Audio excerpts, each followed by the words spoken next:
শীঘ্রই আসছে প্রায় 17,000 পদের প্রাইমারি সার্কুলার। গল্পে গল্পে চাকরির প্রস্তুতির ধারাবাহিক এই আয়োজনে আমি আছি মুজাহিদুল ইসলাম হোসেন এবং আমার সাথে আছে শ্রদ্ধেয় স্যার আমি শাওন মোস্তফা। আজকে মূলত আমরা এই বিষয়টি নিয়েই কথা বলবো। সম্প্রতি প্রাথমিক এবং গণশিক্ষা অধিদপ্তরের মহাপরিচালক একটি তথ্য দিয়েছেন, আর সেটি হচ্ছে যে প্রাইমারি শিক্ষক নিয়োগের বেশ কিছু বিধিমালার কাজ প্রায় শেষের দিকে এবং আগস্টের শেষ সপ্তাহে এটি প্রকাশ হতে যাচ্ছে। এবং তিনি আরো একটি গুরুত্বপূর্ণ তথ্য দিয়েছেন, বিধিমালা চূড়ান্ত হওয়ার ঠিক পরের দিনই প্রকাশিত হবে প্রাইমারি সার্কুলার। আর এই সার্কুলার প্রকাশিত হওয়ার 2 মাসের মধ্যেই আপনাদের পরীক্ষাটি অনুষ্ঠিত হতে পারে। সময় খুবই কম, যে কোনো মুহূর্তে যেহেতু সার্কুলারটি আসতেছে এবং পরীক্ষার জন্য সময় খুবই কম পাওয়া যাবে। তো এই ক্ষেত্রে একজন চাকরি প্রত্যাশী ঠিক কিভাবে এখন থেকে চাকরির প্রস্তুতি নেবে, এই বিষয়টা যদি স্যার আপনি একটু আমাদেরকে বলতেন। আচ্ছা, ধন্যবাদ ওশান স্যার। আমরা ইতিমধ্যে জেনে গেছি যে প্রাইমারি প্রধান শিক্ষক কিন্তু 10ম গ্রেডে চলে এসেছে, আর আপনাদের যারা সহকারী শিক্ষক হওয়ার কথা সেটা 11তম গ্রেডে আসার সম্ভাবনাটা 100 মধ্যে যদি বলি 99%।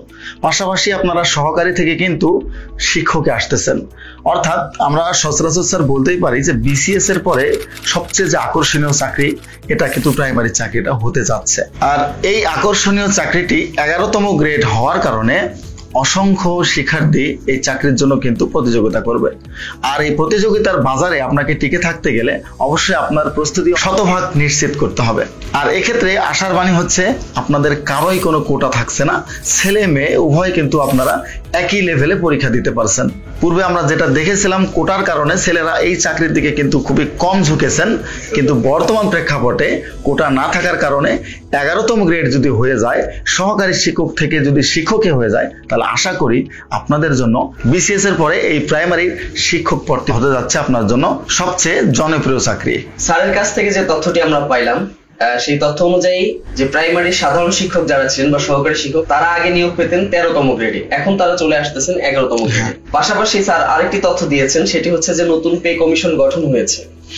এবং কিছুদিন আগে প্রাথমিক এবং গণশিক্ষা মন্ত্রণালয় থেকে যে তথ্যটি আমরা পেয়েছি যে বর্তমানে প্রাইমারিতে একজন প্রধান শিক্ষকের সাথে একজন সহকারী শিক্ষকের বেতনের পার্থক্য হচ্ছে প্রায় 15,000। নতুন পে স্কেল ঘোষণা করা হলে 15,000 যে পার্থক্য রয়েছে বেতনে, এটাকে কমিয়ে আনার ঘোষণা দিয়েছে। এবং আরেকটি আভাস পাওয়া গিয়েছে যে প্রাইমারি শিক্ষকগণ যখন তারা 11তম গ্রেডে চলে আসবেন আগামী সার্কুলার থেকেই, তো তাদের বেতন নতুন পে স্কেল অনুযায়ী প্রায় 15,000 টাকা বাড়ারও একটা আভাস আমরা পেয়েছি।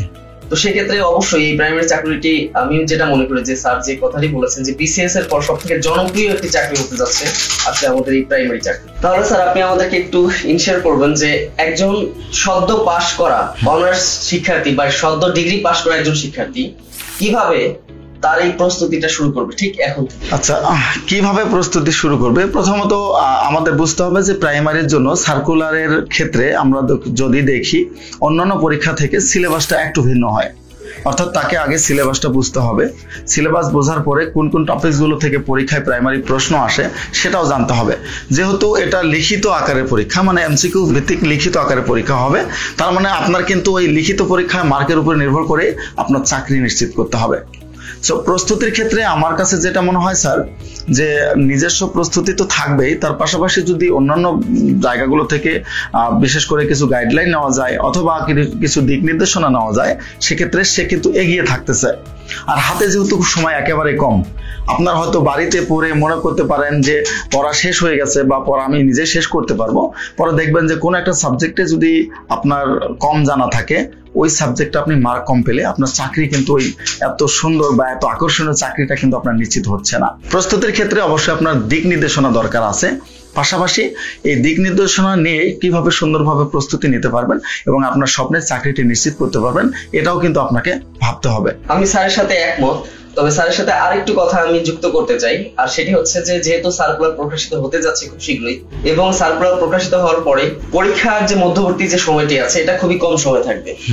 তো অনেকেই চিন্তা ভাবনা করেন যে সার্কুলার আগে আসুক, দেখি কতগুলো পদে সার্কুলার আসে, এরপর আমি প্রস্তুতিটা শুরু করব। তো এই ধারণা নিয়ে যারা আছেন এটা একটা মস্ত বড় একটা ভুল ধারণা, কারণ সার্কুলার প্রকাশিত হয়ে গেলে হাতে সময় থাকবে খুবই কম এবং এই কম সময় থাকার কারণে অনেকেরই প্রস্তুতিটা আসলে সেভাবে হয়ে উঠবে না, কারণ সে বুঝতেই পারবে না যে আমাকে কোন টপিক বাদ দিতে হবে বা কোন টপিকের প্রশ্নগুলো আমাকে আয়ত্ত করতে হবে। এটা বুঝতেই কিন্তু তার সময়টা শেষ হয়ে যাবে।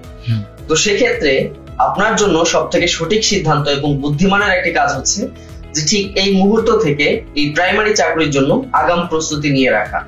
আগাম প্রস্তুতি নিয়ে রাখলে হবে কি, সার্কুলার যখন প্রকাশিত হয়ে যাবে তখন আপনি এই পড়াগুলোকে অন্তত 2 থেকে 3 বার বা 4 বার আপনি রিভাইজ দিতে পারবেন। সেক্ষেত্রে আপনি অন্যান্য যারা চাকরি প্রত্যাশী আছেন তাদের থেকে অনেক বেশি এগিয়ে থাকার একটা সম্ভাবনা আছে এবং সত্যিকার অর্থেই অনেক বেশি এগিয়ে থাকবেন। আর এই আগাম প্রস্তুতির জন্য দরকার একটি সঠিক গাইডলাইন। সেক্ষেত্রে আপনারা একটি কাজ করতে পারেন যে বিদ্যাবাড়ির সাথে যুক্ত থেকে বিদ্যাবাড়ির যে সমস্ত অভিজ্ঞ শিক্ষক মন্ডলী আছেন তাদের সঠিক গাইডলাইনে আপনার এই চাকরি প্রস্তুতিটাকে আরো বেশি সহজ করার মাধ্যমে আপনার যে স্বপ্নের চাকরিটি আছে এই স্বপ্নের চাকরিটাকে নিশ্চিত করতে পারেন। এক্ষেত্রে আপনারা যুক্ত হতে পারেন আমাদের বিদ্যাবাড়িতে চলমান লাইভ কোর্স গুলো রয়েছে প্রাইমারি, এবং এই কোর্সগুলোতে দেখা যায় যে সমস্ত শিক্ষকগণ ক্লাস নিয়ে থাকেন তারা প্রায় 20 থেকে 25 বছরের অভিজ্ঞতা সম্পন্ন, এবং আমাদের স্যারেরা এমন ভাবে ক্লাস নেন যাতে করে ক্লাসের পড়া ঠিক ক্লাসেই শেষ হয়ে যায়। প্রাইমারি নামক আপনার এই স্বপ্নের চাকরিটি নিশ্চিত করতে আপনারা যুক্ত হতে পারেন বিদ্যাবাড়ির সাথে। গল্পে গল্পে চাকরির প্রস্তুতির ধারাবাহিক এই আয়োজনে আজকে আমরা প্রাইমারি চাকরি নিয়ে বেশ কিছু আলোচনা করেছি, যে আলোচনাগুলো আপনাকে চাকরি পেতে সাহায্য করবে। পরবর্তীতে আলোচনা করব আমরা অন্য কোনো চাকরির বিষয়। আজকে এ পর্যন্তই। সবাই ভালো থাকবেন, সুস্থ থাকবেন এবং বিদ্যাবাড়ির সাথেই যুক্ত থাকবেন। ধন্যবাদ।